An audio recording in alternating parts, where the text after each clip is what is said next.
Добрый день, уважаемые друзья! Вы на канале Гид из Грозного. Мы с вами у магистрали, внутренней Грозненской магистрали, улицы Абдуллы II бин Хусейна. Это король Иордании, друг чеченского народа.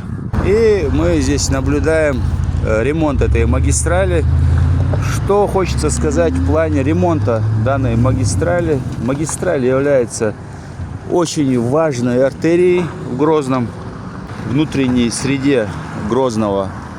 Ведет она также к господствующим вершинам над Грозным, к югу.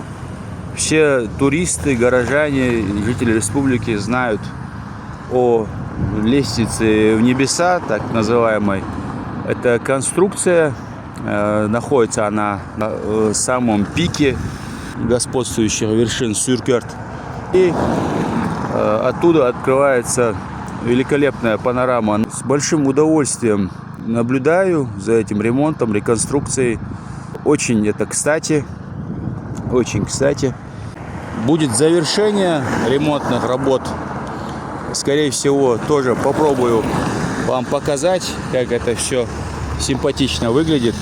Ну и до новых встреч. Вот с такой приятной новостью я сегодня приходил к вам.